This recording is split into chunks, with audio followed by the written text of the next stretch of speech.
വായനാ ദിനം പി.എൻ. പണിക്കർ സാറിന്റെ പിറന്നാളാണ്.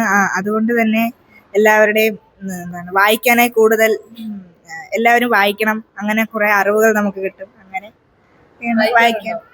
ഞാൻ വായിക്കാറുണ്ട്. ഞാൻ അവസാനമായി വായിച്ചത്, ഞാൻ ഇപ്പോൾ കുറച്ച് നാളായിട്ട് ഇംഗ്ലീഷ് പുസ്തകങ്ങളാണ് വായിക്കുന്നത്.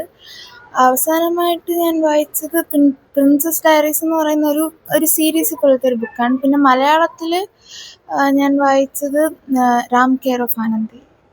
ഞാൻ അവസാനമായിട്ട് വായിച്ച book can we B strangers again എന്ന് പറഞ്ഞ ബുക്കാണ്. മലയാളം ബുക്ക് ഞാൻ കുറച്ച് നാളായി വായിച്ചിട്ട്. ഇതാണ് ഞാൻ അവസാനം വായിച്ച ബുക്ക്. ഇവിടുത്തെ പരിപാടി നല്ല പരിപാടിയായിരുന്നു. എനിക്ക് വളരെ പുതിയൊരു അനുഭവമായിരുന്നു. ഞാൻ ആദ്യമായിട്ടാണ് ഇങ്ങനെ സ്റ്റേജിലൊക്കെ കയറി ഇങ്ങനെയൊക്കെ പറയുന്നത്. ഒരു പുതിയൊരു അനുഭവമായിരുന്നു. അതെ, എനിക്കും അങ്ങനെ തന്നെയായിരുന്നു. പിന്നെ CM-നെ കാണാൻ പറ്റി, അത് തന്നെയാണ് എനിക്ക്. കാണാൻ പറ്റി. പ്രസംഗം എനിക്കിവിടെ കേൾക്കാൻ പറ്റി. പ്രസംഗം ഇവിടെ ഇരുന്നോണ്ട് കേട്ടില്ല. കുഴപ്പമില്ല. ഞാൻ ചിന്മയ വിദ്യാലയ കുന്നുംപുറത്ത് നിന്നാണ് വരുന്നത്. എൻ്റെ പേര് ആത്മജ. ഞാൻ ചിന്മയ വിദ്യാലയ കുന്നുംപുറം, പേര് അമേയ. ICSE ആയിരുന്നു. 97% ഉണ്ടായിരുന്നു 10th.